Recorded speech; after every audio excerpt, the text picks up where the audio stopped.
Hello everyone, I welcome all of you for today's discussion on the essay paper of 2025. So this year the question papers was quite interesting. Many people said it's quite easy, some people found it tough, but the truth is UPSC continues with its legacy, the legacy of philosophical topics which has started since 2018. Earlier it was just one section. In between UPSC kept experimenting with the second section also. 2021 proved to be the toughest year because the vocabulary and the jargons that were used was also tedious for students. So compared to 2021, we can say this year's question paper was relatively easier. But yes, in general, students who have a trouble in interpretative skills, for them this question paper might not be so easy, it would be competent in nature.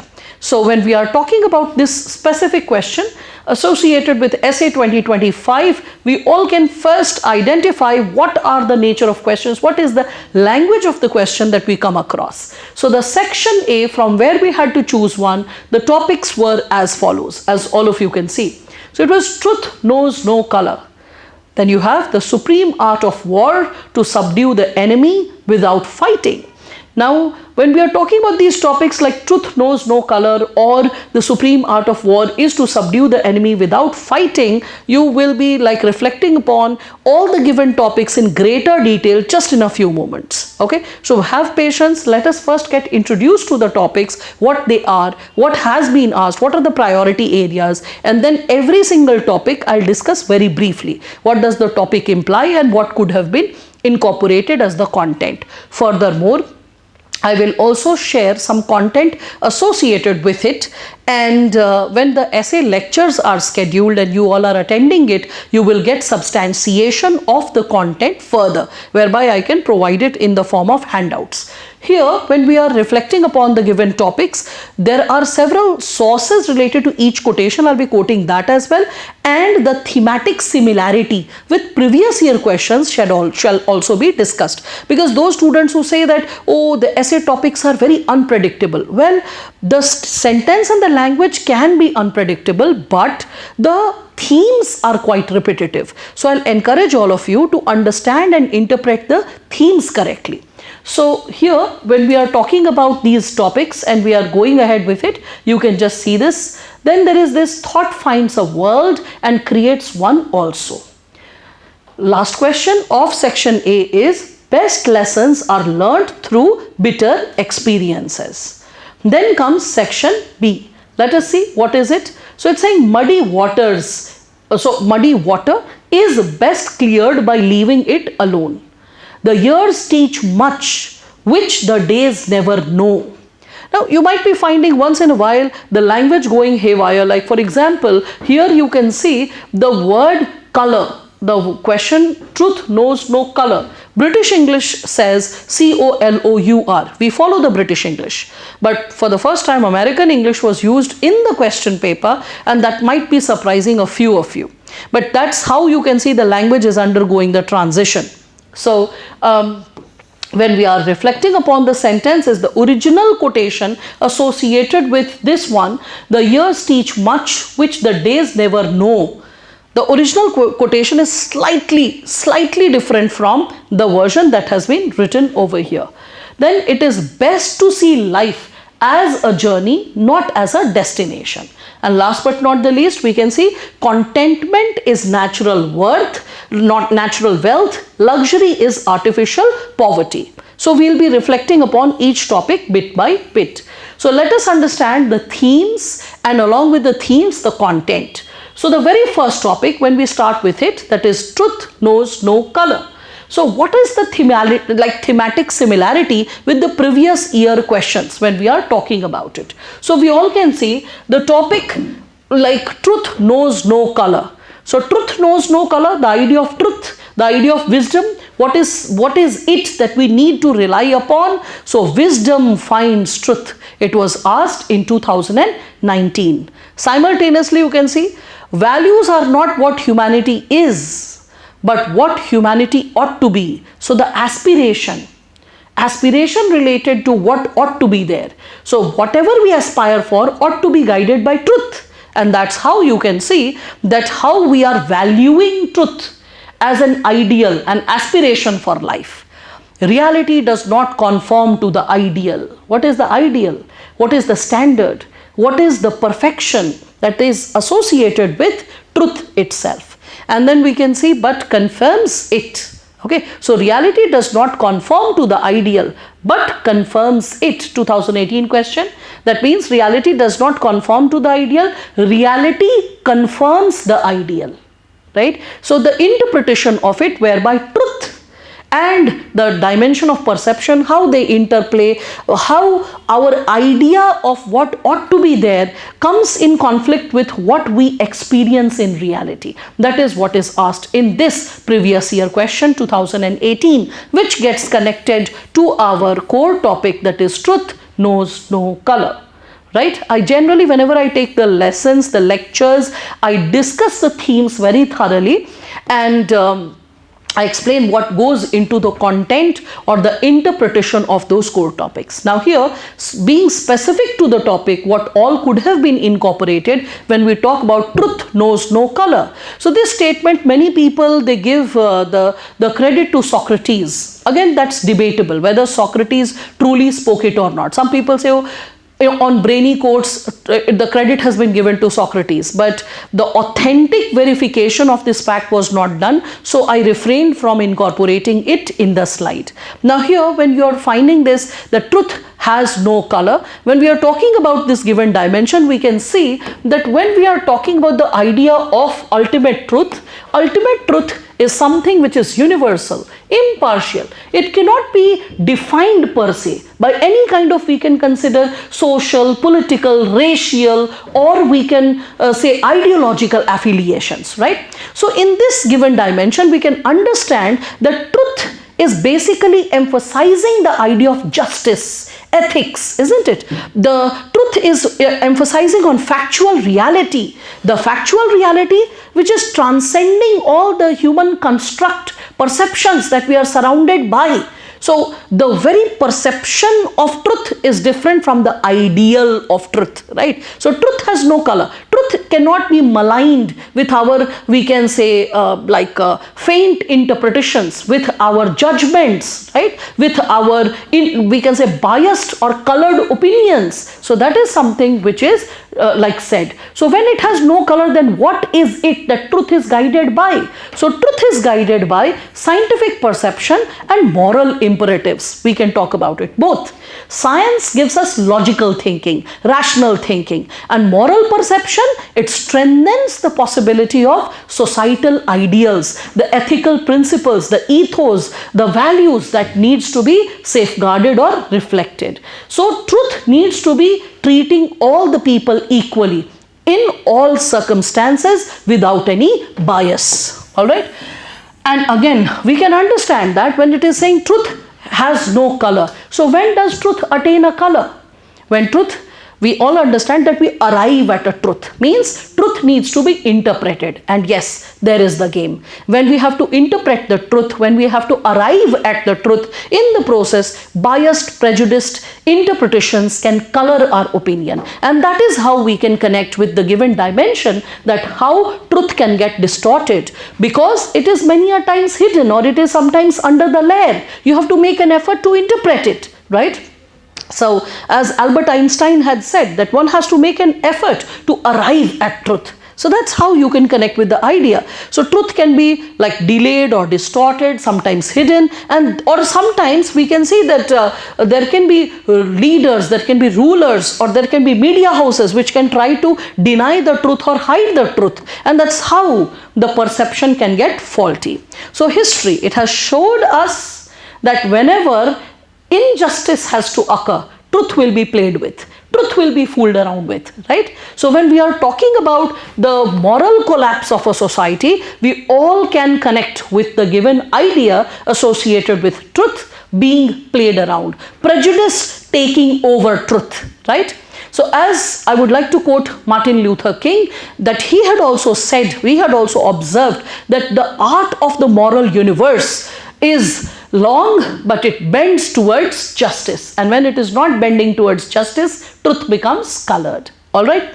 Gandhi, you can recall the Durban to Pretoria in South Africa when he was traveling. So the train journey from Durban to Pretoria, there also we all could see that it was when he was thrown out of the, we can say, wagon. At that time the train, like we can say coach, not the wagon, the coach, at that time we all could see that he actually got into the reality of questioning that what is the purpose? What is the purpose of the fight? Am I going to seek a personal legal, like let's say compensation, or is this fight not exclusive to me? There are hundreds and thousands of people who suffer from this problem.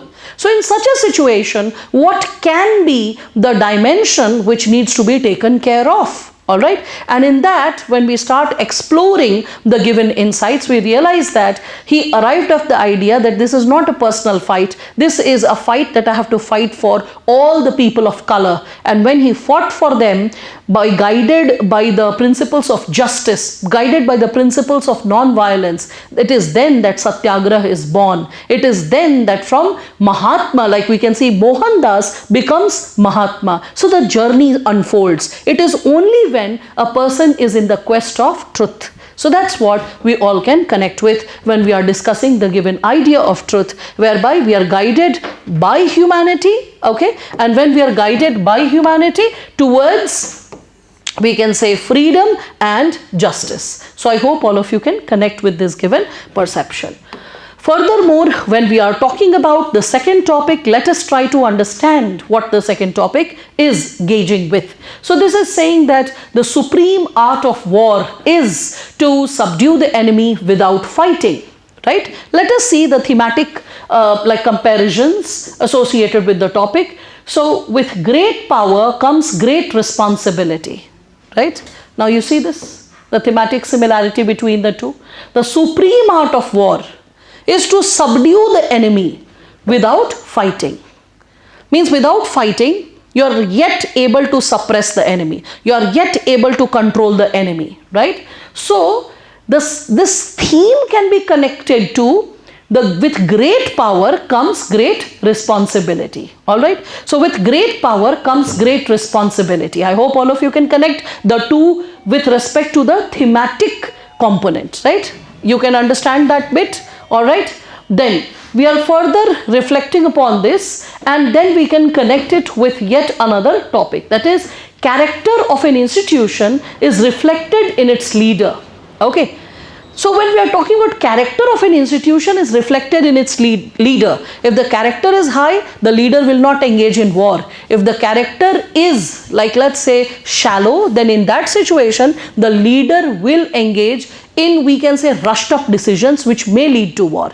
That's how it is connected to the theme of this question that was asked in 2015. It is connected to this year's question, and that's why, like, engaging with previous year question themes is essential. All right. Simultaneously, you can have this 2023 question. Visionary decision making happens at the intersection of intuition and logic. Visionary decision making will save you from war. So I hope you can see the thematic similarity. That is, the core ethical principles, the core ideas will remain the same. The engagement, the examples, maybe a few dimensions will be different, but the core will remain the same. And that's the beauty. Again, so when we are talking about it, this is taken from Sun Tzu, his book, The Art of War, very popularly sold on different bookstalls. And I think a lot of you were purchasing that book also out of sheer curiosity. So this Chinese philosopher's quotation was taken up by UPSC, and he gave this interesting quotation so that the examiner can check whether you have strategic thinking in terms of, because India also underwent a war with Pakistan. Like Russia and Ukraine, the strain is undergoing. We can see Israel and Palestine issue is constantly ever boiling. In such a scenario, what is your perception towards war?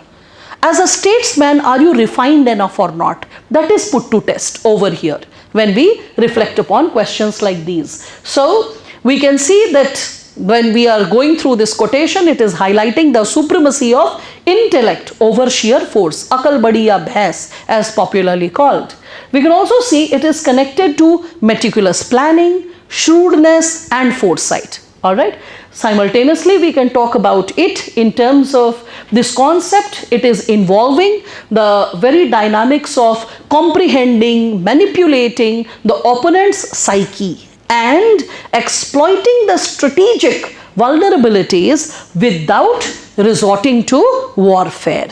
I hope all of you can connect with this given dimension. All right.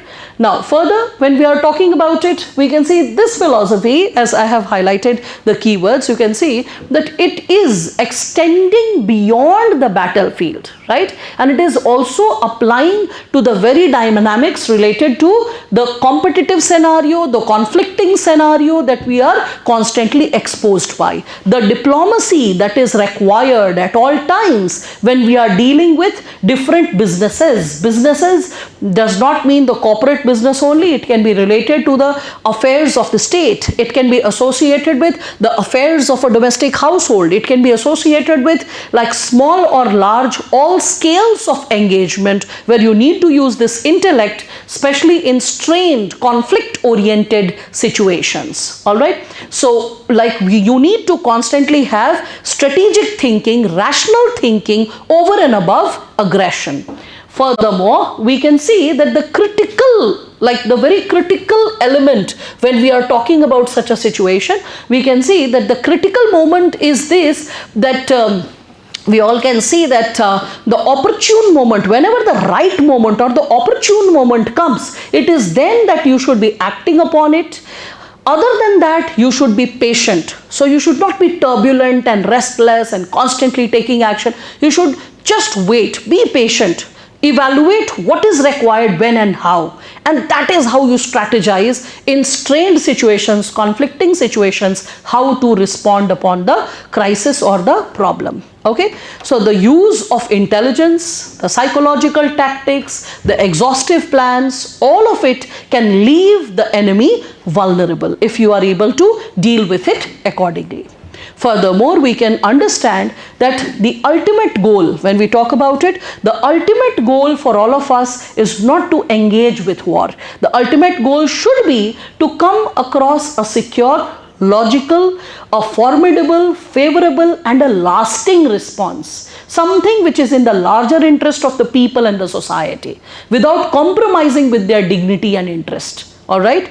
So, we can reflect upon Gandhi's intervention when we are talking about balancing the moral principle with the noble goals, the deontological approach. We can think of it in terms of why he chose satyagraha. If we would have chosen violence as a means to protest before independence, probably we would have continued with that pattern, and after independence, overnight situations don't change. So as I always say, that because situations don't change, and if you continue to protest via violence, and via violence if we start gaining, like we can say, situations modified in our favor, that will lead to a civil war like situation. And that's why what's happening in Pakistan or Mauritius or in Myanmar is something what will happen when people themselves engage in violence, military junta, coercion, crushing down the people. So for having a healthy democracy,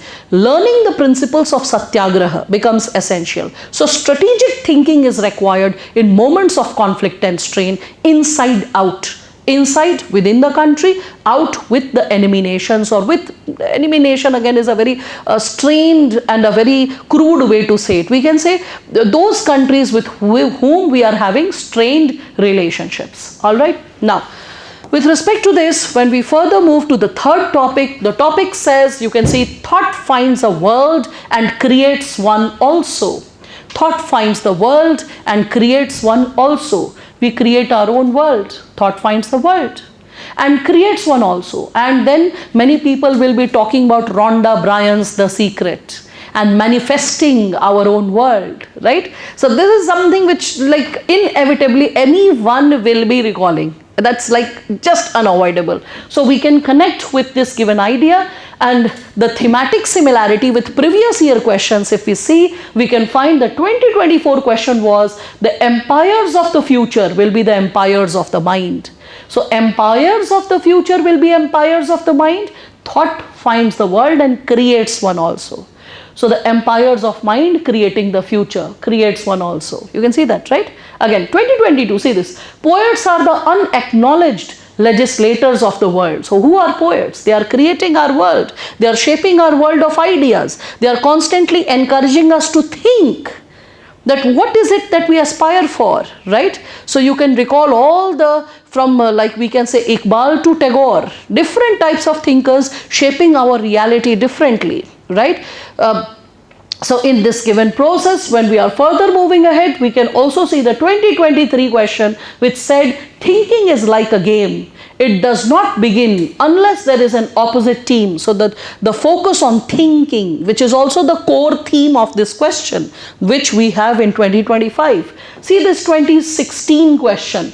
Innovation is the key determinant of growth. So innovation, again based on how creative, how open, how rationally guided, how humanely guided you are. And that is how the world will get created. Innovation shall be shaping the possibility of the idea of growth.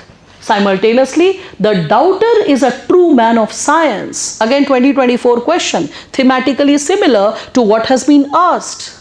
So here, when we are talking about it, we all can understand that how human consciousness is embodied. It is deeply embodied by the possibility of the profound paradox that on one hand, we are guided by our reality and our thoughts are shaped by that reality, and simultaneously our thought is shaping the future.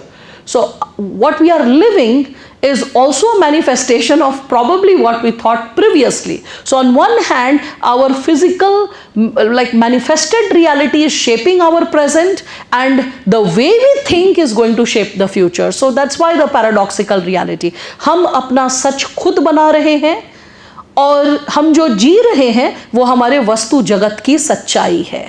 Right? So that's how we all can see that there is a balance, very in-depth thinking, and that's what is required for writing a profound essay where you are able to think, delve deeper.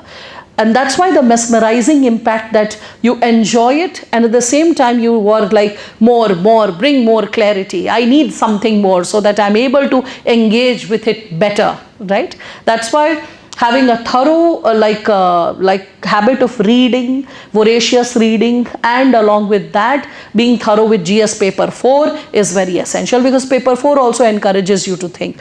Other than that, for any subject when you are reading NCERT, you will see NCERT provokes you to think.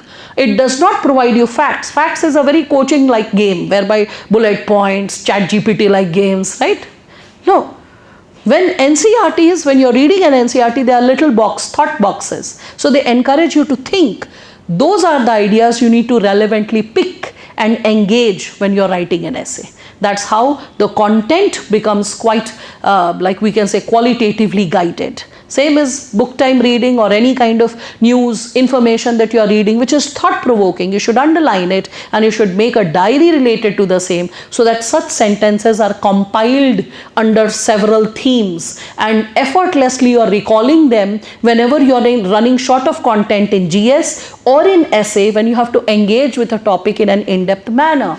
Now here, as we are talking about this, so we can see that when you are discussing about the idea of thought, so we all can see that the mental nature, the mental activity has a dual shape, as we were talking about. So it has human experiences also, and it can create the perception of how the civilization ought to be, right? So that's how we can understand that thought finds a world and creates one also, as the topic goes. So the thought is finding our world, it is helping us to discover our world, it is helping us to understand our world, and is further creating the world as well, right? It is building, it is shaping the possibilities as well, right? So this duality is somewhere shaped by our human consciousness. Right? It is something which is associated with our consolidated efforts that we put to shape our future. So it can be a conscious effort, it can be a manifested effort, both. Okay, so manifested in terms of function, action, and conscious effort where we are aware of what we are thinking and we are constantly generating our thoughts in that direction, what ought to be done, in how many ways it can be done. So the thought plus action, when guided, it is shaping our civilization. So that's how we can reflect upon this given topic. Furthermore, we can see the fourth topic, which is talking about best lessons are learned through bitter experiences. Right? The truth is, when the bitter experience is going on, you don't want to taste it. You're like, oh, why is my life like this? Why am I suffering from this misery? What have I done to suffer this misery? But the truth is, once that time period is over, it is then that you realize it was the most meaningful, most learning, most enriching experience in your life, because had the hardship not come, were you not put to test, you won't have able to attain that real breakthrough, that intellectual and emotional breakthrough. And life is truly getting guided and shaped by that very breakthrough. And that's why the bitter times, the hard times are actually tough to undergo. But once you have undergone it, you understand the beauty and the essence of it, the importance of it. And that's why one should always pray that God, even if you give me hardships, give me the capability to bear it, the wisdom to fight it, and the courage to survive it, so that the lessons which has to be learnt are absorbed in totality. Anyway, on this note, when we interpret the question with thematic similarity, all of us can see these are the questions which have had a thematic similarity with it. This 2015 question, dreams which should not let India sleep, right? So what kind of thoughts ought to be there which should not let us sleep? Okay, then we can see this 2015 question guiding us to 2019 one, courage to accept and dedication to improve are two keys to success. So courage to accept, dedication to improve. Best lessons are learned through bitter experiences. So only when we have the courage to accept that we learn the bitter experience, and dedication to improve is something which can lead to a better reality in life. Similarly, ships do not sink because of water around them. What is water? Hardships, challenges, bitter experiences. So ships do not sink because of water. Ships sink because of water that gets into them, if those bitter realities engulf you. So you should not get engulfed. You should courageously fight it. You should be able to cope up with it. Again, nearly all men can stand adversity, bitter experiences. But to test the character, give him power. So one part was getting connected to the idea of adversity, bitter experiences.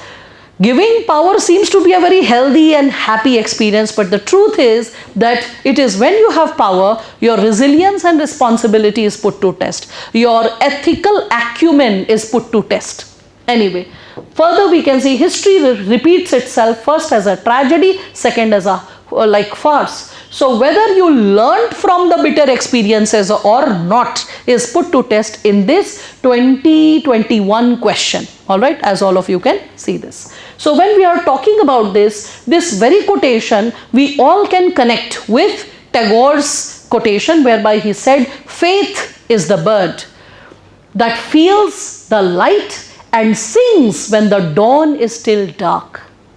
Reflect upon this. Faith is that bird that feels the light. The moment it feels, it's about to be sunrise. Sunrise has yet not happened. Feels the light. Okay, so feels the light. Light's not there, but feels the light. And sings when the dawn is still dark.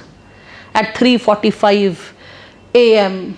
in summers, in Guwahati, in, like you can see, Manipur, in Kolkata around like 5 o'clock, like 4:30ish or so, 4:30ish, and then you move to Delhi and the same situation around 5:15, when it is still dark, because you can understand the positions of these places. So, and you can further move down south accordingly on the we can consider the same line, and you can just understand that. So this quotation, what does it imply? This implies the same dimension. Best lessons are learned through bitter experiences. Tagore. I hope all of you can connect, right? So when you are learning, then only the dawn arrives, then only like better life arrives, better experiences arrive. Anyway, so adversity, it forces us to adapt. Adversity has a lasting memory which tells us what is the do's and don'ts. The EQ and IQ gets developed in a balanced stance, right? It motivates us what kind of behavioral change we need to undergo, what kind of abstract learning we need to engage with. So that's something that it provides us with. So why are bitter experiences often providing us powerful lessons when we reflect upon it? Because bitter experiences, they encourage us to adapt according to the changing situations, the pressing situations. They build us with the resilience that is required, the resilience to cope up with the challenge, right? It also gives us that emotional refinement which is necessary, and the kind of shifts that are required to undergo that specific change. It also forces us to see another perspective, the larger perspective, or maybe something which we were missing out. And that's how we all can see adverse situations or bitter experiences. They mature us overnight. They give us that breakthrough overnight, and they give an impetus to the quality of life that we were living, the way we were engaging with this world. Okay. Further, when we are talking about this, we can see that again there is an individual touch to it. Not everyone takes the bitter experiences in the right pursuit. So it also is associated with the individual connection, that how we are connecting with the crisis and how we are probably identifying the breakthrough related to the same. So we all can understand that the unfolding of our reality is somewhere associated with the way we respond to it. It's not a guarantee to wisdom. It's not a guarantee to wisdom, but it is guiding us to the possibility that probably if you think like this, you can arrive at it. Okay. So not everyone is arriving at the wisdom. That's also there. It's all about individual processing and nature of responding to it. All right. So the alchemy of reflection and introspection, it varies from person to person, and that's why the response also varies. The nature of coping up with adversity also varies. Okay. But at the same time, you should also reflect upon the fact that excessive adversity is also destructive. Beyond a point, a person cannot cope up. The resilience gives up. So if adversity is there, it should be under a bearable capacity. That's what I was speaking about, that if I get I'm stuck in adverse situations, God give me the courage to cope up with it, fight back, survive, because beyond a point, it can really break down an individual. So the struggle should be bearable. Again, we can see if the struggles are early and you learn it quick, then you are able to develop that patience to fight back the given situation. Further, we can see that it also gives you an idea that life is too precious to be wasted behind wrong decisions. So identifying the correct opportunities and moving ahead with it is possible only when we learn from the bitter experiences. And then we can also understand that difficult times, when we undergo them, they give us a deep sense of appreciation towards the humbling things we have in life, and which satiate, gratify, and bring balance to our existence. So that fills our heart with a lot of gratitude and capability to cope up with what is unfolding.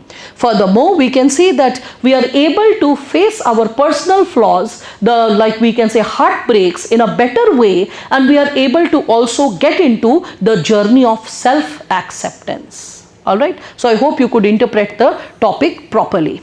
Then we head to section B. Section B has this as the first topic: muddy water is best cleared by leaving it alone. Think about it, isn't it? Like scientifically correct, right? So if you leave the muddy water alone, then the dust particles settle down, and the water, even if not transparent, it becomes translucent. You can still see what's there, right? So literally speaking, if you understand it. And when we connect it with this given possibility to the previous year questions, the themes, we all can see the questions that have been asked so far. So there were two questions in 2020 which can be connected to it thematically. Simplicity is the ultimate sophistication. Okay, so simplicity is the ultimate sophistication, and when we connect it with the given topic, muddy water is best, like when we are talking about muddy water is best cleared by leaving it alone. So when you are simple, that's a very hard to find virtuous quality in this era of globalization, and when you are simple, you are able to arrive at the most profound solutions effortlessly. That's why simplicity is the ultimate sophistication. This topic will gain greater clarity when I'm discussing it in a bit of detail just soon. Just see the thematic similarity. If you can connect, great. If you can't, you will get to understand it in greater detail later from me in the sessions. Right now, you can just reflect which ones you can connect with. This topic again seemed to be very tough. I told you 2020, 21, they were very tough. The questions were really tough philosophically. The language was also tough. One such question you can see, mindful manifesto. Manifesto, political party manifesto, all of you know the word, right? Mindful, conscious. So conscious planning is the catalyst chemistry, remember, facilitator, enhancing the experiment. So conscious planning is the catalyst to a peaceful life. So conscious planning, the confusion that you are having in your head, that settles down. So with clarity you can plan better, you can think better, right? So that's how mindful manifesto is the catalyst to tranquil self. All of you can see that. Similarly, your perception of me is a reflection of you. Whatever you think about me is less about me, more about you. Who you are, what kind of breakthroughs you have achieved, what kind of socialization and background you have had.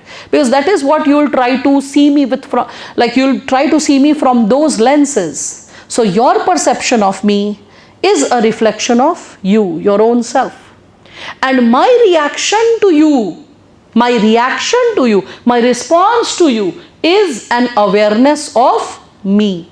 And how I respond to your response is less about you and more about my level of maturity.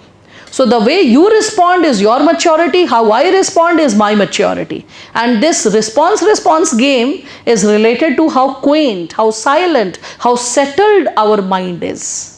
Otherwise, it can lead to an ugly unfolding of conversation, ugly unfolding of unnecessary bitterness. Anyway, as we are reflecting upon it, this quotation was lifted from Alan Watts' book, The Way of Zen. And from this book, this quotation, when it was lifted, it was particularly discussing this muddy water. Okay, so when we are saying the phrase muddy water is best cleared by leaving it alone. So in the similar manner, if our mind is muddy and we leave it alone, what happens? We are sitting and meditating. If we leave it alone, the way we leave ourselves in calm resolution, that leads to the tendency of like calming our senses down, and that leads to a like quaintness, a meditative state, a meditative existence of being. So when we do away with the chaotic thinking, the confused thinking, and that is something which leads to a more settled way of reflecting upon the crisis. So we all need to understand that the original way, the natural way of solving any crisis, any problem would be that we first settle down with that crisis. We first let that crisis, as it is unfolding, we are first being patient about it and observing how things are unfolding for all of us. So when we are reflecting upon this, we need to understand what is what and how it is occurring. Then only we can come up to formidable solutions. We can make sense of the crisis. But at the same time, only sitting will not help. Only sitting is also not going to facilitate the solutions. So after interpreting the problem in depth, after understanding with due clarity what is it all about, we also need to perform the action part as well. Okay, so this was the original quotation which we all can see. The quotation went further ahead that yet it should be obvious that action without wisdom, without clear awareness of the world as it is, can never improve anything.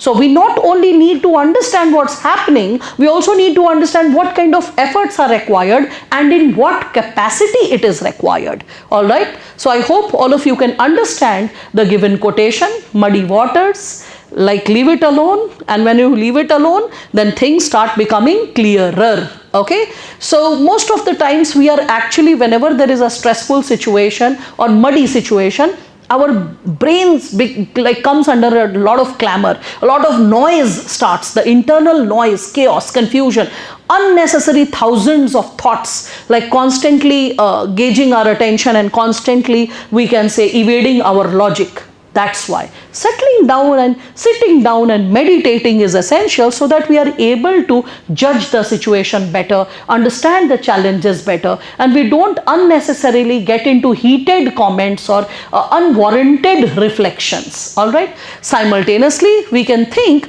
that that's why when we are sitting and meditating, we are able to make a mindful activity, a conscious activity to solve the problem, and that further makes us more skilled to solve the crisis.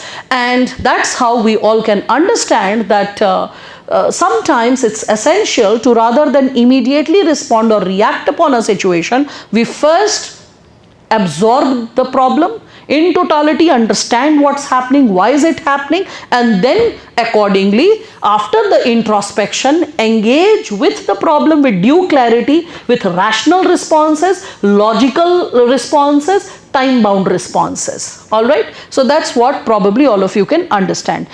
This also guides us to the Buddhist philosophy, also the philosophy of, like the Buddhist philosophy, whereby we need to maintain equanimity. We need to be sthita pragya according to Gita. We have to engage in nishkama karma, whereby we are conscious, aware, alert, not attaching with the results, but understanding what the situation in totality is and doing as per need, not guided by our shallow expectations or petty desires. It is then that we take the best decisions. All right. Now, so when we are talking about this, we can further get guided to the next topic, that is, the years teach much which the days never know. The years teach much which the days never know.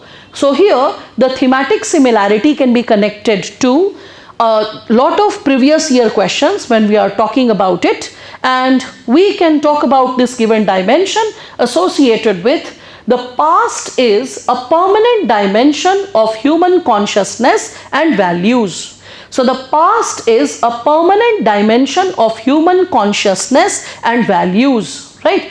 So the past is the permanent dimension of human consciousness and values. See this, the years teach much which days never know, right? That means on a daily basis, when situation is unfolding, we don't understand really that change is taking place. But bit by bit, trickle by trickle, one final day you realize wrinkles are appearing. One final day you realize your immunity is going down. Or one final day you realize that probably the body is not strong enough, firm enough as it used to be. So change is happening every single day in micro units. But you are not noticing it when the days are passing by. Like you are staying every day with someone, you don't realize the person is aging. Your parents are aging. But suddenly if you meet someone after a couple of years, you're like, oh, you look little older, you look little fatter, you look like a bit more wrinkled, right? So that's a very simplistic explanation if I give, that's how you can connect with it, okay?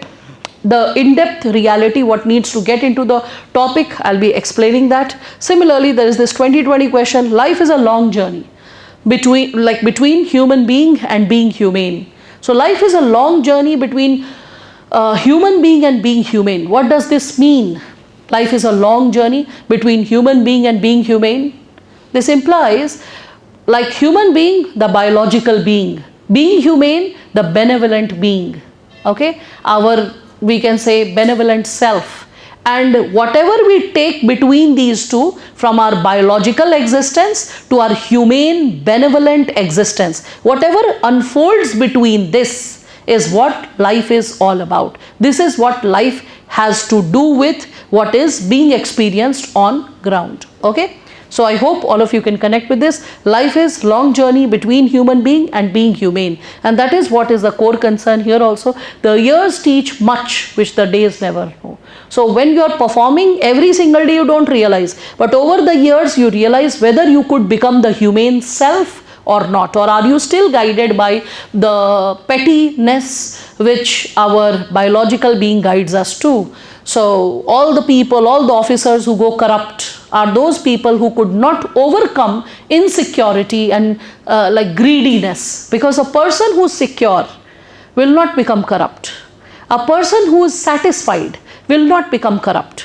And for that you need greater awareness, and that greater awareness is the constant teaching that you have to practice to your own self. And that is how after a certain number of years you realize who you become.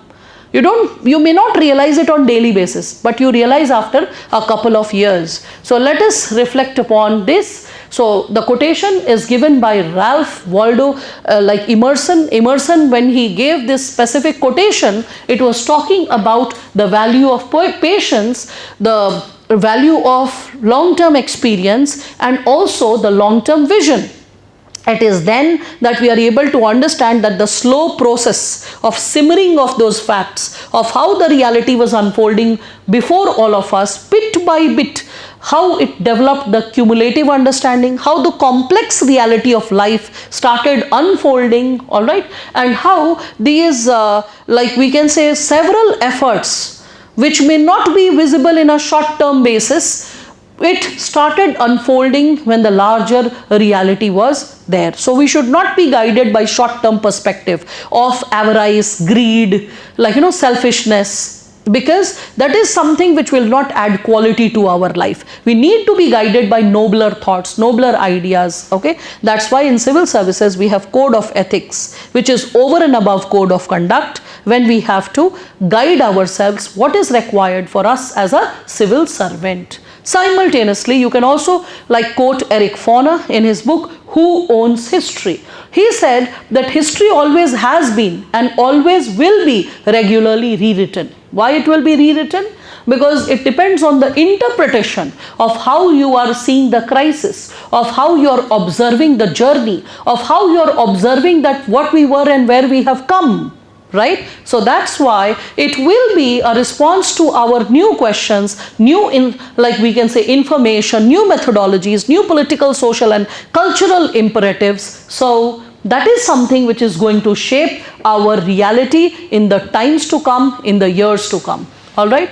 So the days, when we talk about it, the days, they represent the short-term challenges and we can consider immediate feelings that we have, and that is something which is going to unfold the kind of skills that we undergo, the kind of overcoming possibilities which are related to the failures that we undergo, and that's something which can lead to the true breakthrough.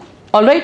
So all the accumulated experiences over the age that we have undergone is associated with the word, the years. Okay. So days will never know, but in the years to come, we understand what we have undergone over the time period. So the years, it is representing the accumulation of all those experiences which have shaped us in a deeper manner. All right. So howsoever small effort it is, if it is consistent over the time period, it shall help us reap the result. I always say that whenever we are talking about the idea of wisdom, so wisdom is unfolding of darshan, dhyana, karma. Darshan, getting exposed to daily facts. Dhyana, when we introspect over those facts. And when we start implementing those subliminal realities and facts in our daily life, that is karma, the functional reality. So the consolidation of darshan, dhyana, karma, leading to the wholesome wisdom of who we are and what we become. Right? So this is what we all can connect with this given dimension. I hope all of you can connect with it, and simultaneously I hope you are reading the PPT also and you're getting to learn what all insights could have been there when you are interpreting the topic. All right. Now, we can see the 7th topic. It is talking about, as all of you can see, it is best to see life as a journey, not as a destination. It is best to see life as a journey, not as a destination. Yes, that's so very true. A lot of students, they have this tendency, because of sheer innocence and lack of processing life so far with a very, we can say, short-term way. Students have this tendency that once I'll become an IAS officer, I shall be happy. Once I clear my 10th board, I shall be happy. Once I clear IIT, I shall be happy. So this very idea of happiness is so elusive, because you have made it a goal. And because it is a goal, that's why on daily basis you become miserable. Why to have a sad and sullen face? Why to have a droopy face? Why to have a droopy texture? How about engaging with the larger reality, how things unfold? When you start understanding that what life is all about and what kind of intervention is needed or necessary for it, it is then that you understand what kind of critical breakthrough is required in the way you are processing it or observing it or engaging with it.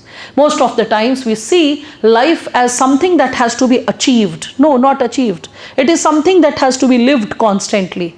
How much soever money I spend or someone else spends, can we get the previous day back? Once it's gone forever. So life is what we are living today, right now, in this moment, and as this moment unfolds. This is what life is all about. Okay, so when we start making this journey joyous, we call this word Satta Chitta Ananda. Satta, truth, Chitta, the heart, Ananda. So when we behold truth in our heart, blissfulness flows, joyousness flows, unconditional bliss. And when unconditional bliss becomes a choice, when the wise heart makes this choice, it is then that real happiness unfolds.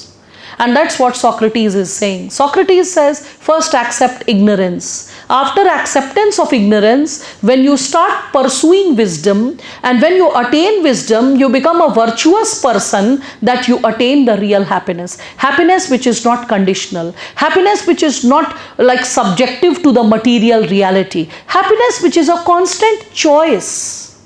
A constant choice. Summum bonum, Cicero.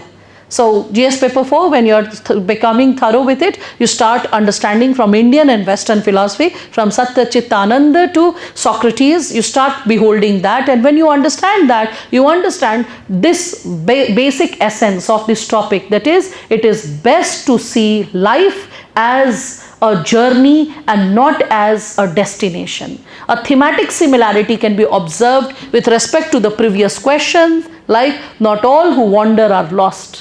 So all the people who are in a quest, it may be, the word is wander.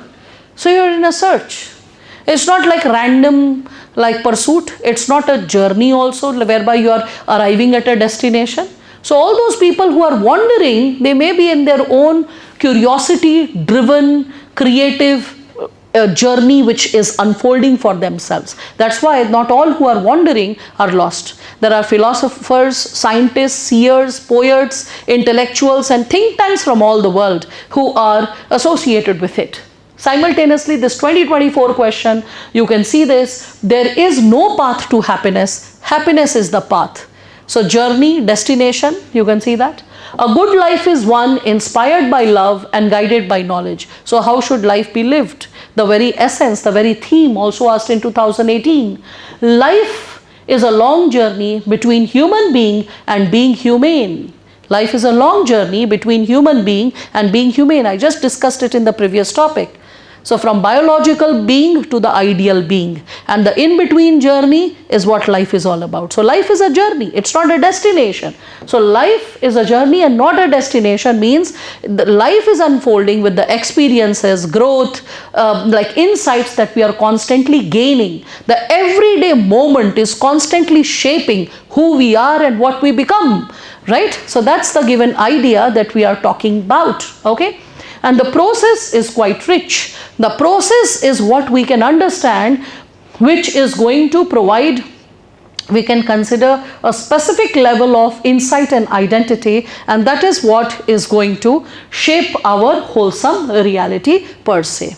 Again, we can see the beauty and lessons of life. Okay, so the beauty and lessons of life are found in the small moments and experiences, and not solely in the future achievements. I hope you can connect with this, right? So the beauty and lessons of life are found in the small moments, because this is what life is. This is how it unfolds, right? And the person you become and the lessons that you learn is while pursuing those goals. All right? It is, the goals are not so important. The lessons that are being learned, the process that is being lived is more important, more noble than the goals themselves. Simultaneously, we can see hardships, setbacks, failures, they are not ultimate in nature. You have to understand that, because they are constantly building resilience in us. They are constantly making us capable to fight back. And that's why it is essential for all of us to understand that life is more about the journey. When we are discovering ourselves, knowing about ourselves, when we are appreciating ourselves and learning from the very process, that's what life is, and that's what is like the beauty of how it unfolds. So finally, when we are talking about this, the perspective that we need to have in terms of life is what is being lived. We understand that through that we are able to not only reduce the stress that we undergo, because what would be the outcome if we are living life like this, when we are not seeing it as a destination but as a journey? First, every single day will be a fulfilling experience, a balanced experience. It won't be a struggle, it won't be a strain. Constantly we can understand, we'll be able to build our character, we'll be able to shape our character from all the challenges and all the situations that we explore and navigate. Right? So ups and downs in life, they will be helping us to shape who we become and how we become. And then finally we can also understand that this is what will finally promote our wholesome well-being. This is something which is going to really shape who we end up becoming, right? And moreover, we can understand this is something which is going to create a lasting impact by a list of memories that we nurture on our path, on our way to this journey called life, not the destination life, not the happiness, rather what we are experiencing on ground. That's what life is all about, right? And then the final topic, the 8th topic, which all of you can see, contentment is natural wealth, luxury is an artificial poverty. Contentment is natural wealth. You must be realizing, a couple of minutes back I said this, given insight that officers who become corrupt are people who are dissatisfied and insecure. So contentment is natural wealth. संतुष्ट व्यक्ति होना आपको अमीर बनाता है. Okay? And luxury is artificial poverty, because you are trying to prove something with that luxury. Because luxury can be attained even in the simplest things. You don't have to own like a Balenciaga or a Prada or a Louis Vuitton or a Christian Dior to prove a point. You can be comfortable even with the most humbling cotton cloth bags, right? So what I imply to say is that contentment is natural wealth, effortless wealth, like the natural outcome. And when we are talking about it, luxury is artificial poverty. Let's engage first with the thematic similarity, and then what more can be written in the topic as we are exploring our journey. So there was this 17 question first. Let's see. Joy is the simplest form of gratitude. Simplest form of gratitude, simple. Life is not about luxury, right? So life is more about understanding the simplicity of it. Again, you can say philosophy of wantlessness is utopian, while materialism is a chimera. I told you 2021 topics, they were quite exhaustive in their language. Themes were similar, but exhaustive in their language. So philosophy of wantlessness, not having any desire, is also utopian, too idealistic, too good to be true. While materialism is a chimera. Chimera is myth. Okay, so too much of materialism is also illusion. It is disillusionment. You get caught up in the illusion because you never understand where the illusion will get over. You never know, like people, I mean, when I was in 2014-15, when I used to read in the newspapers that some fellow sold his kidney to buy an iPhone. At that time, I don't know, iPhone 10 or something was getting launched. So I was like, God, but iPhone will upgrade itself. And every time the iPhone is getting upgraded, what will this person do about the kidney?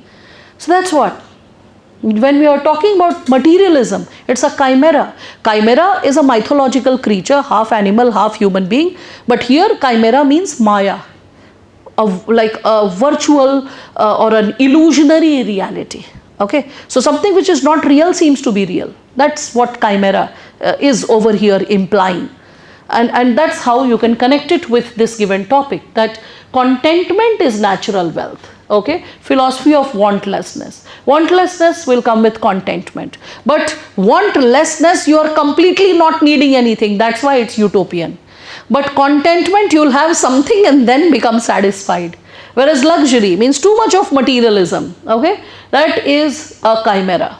Now here, joy is simplest form of gratitude. We have already seen this. Customary morality cannot be a guide to modern life. Customary morality cannot be a guide to modern life. Sometimes our customs, traditions, family, our background, it encourages us that the more materialistic wealth you have, the more successful you are, the more happy you shall be considered. But is it true? That's the question. Is it true? So this given question guides us to the given dimension of this topic. So first, what is contentment? How it is a natural wealth? So when we are talking about this, we all can understand that contentment, the very idea, it is associated with satisfaction. Satisfaction can be understood and achieved by a person having gratitude in heart, having thankfulness in heart. That person can get closer to understanding the perpetual satisfaction which one needs to engage with when one has to become sthita pragya. Okay, means not becoming exuberant in happiness whenever a happy situation or incident unfolds. You don't become exuberant in it, and you don't become too lost, you don't become too sad in sadness. You are able to maintain that equanimity. Okay, so such an individual is the one who is having deep sense of gratitude towards what's there, towards what life is all about. The person is not falsifying the present moment with all that one has achieved so far in the journey called life. All right, so that's something you need to understand. And what is artificial poverty? So I have just given this insight. So natural wealth, contentment is natural wealth. So natural wealth is the inner state of being. Naturally we are like people who choose peace. We love to sleep peacefully, eat peacefully, be peacefully with our friends, with our neighbors, with our family. So the state of being at peace, needing like less will always keep you fulfilled. I have enough.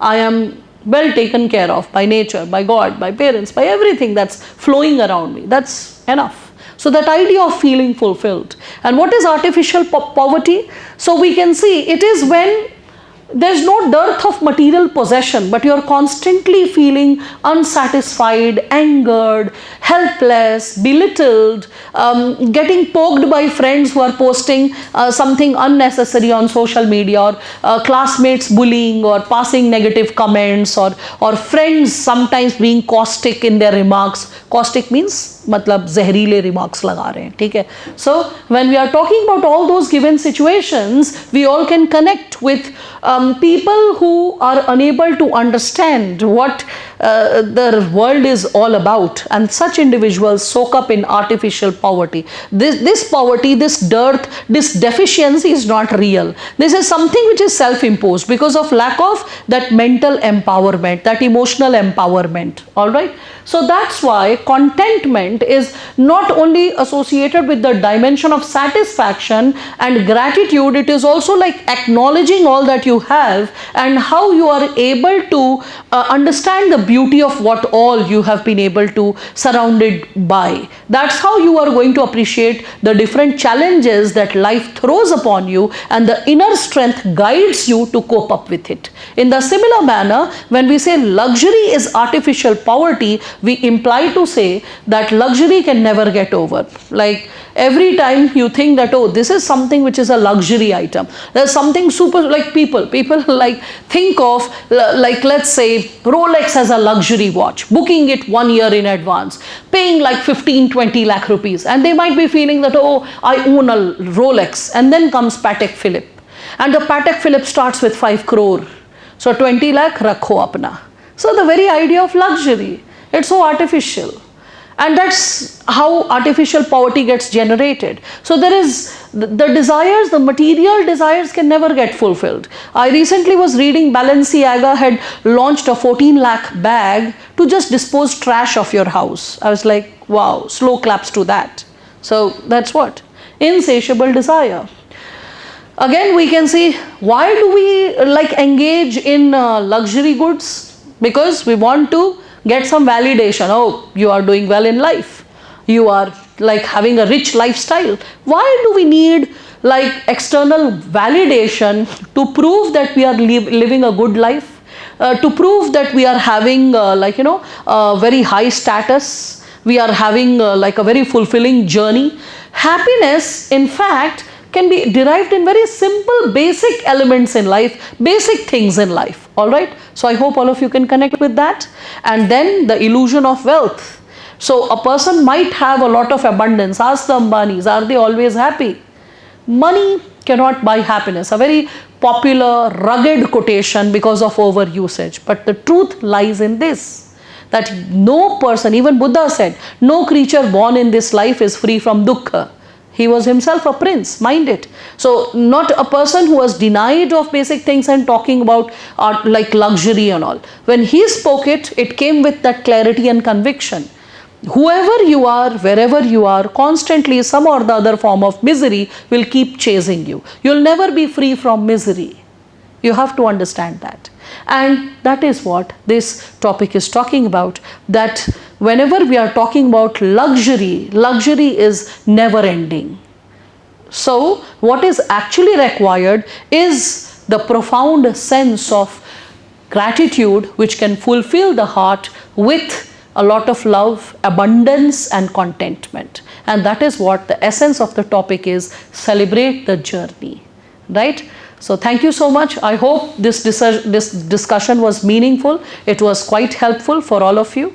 All right. So God bless and take care. Let's meet again in the future sessions. Thank you so much.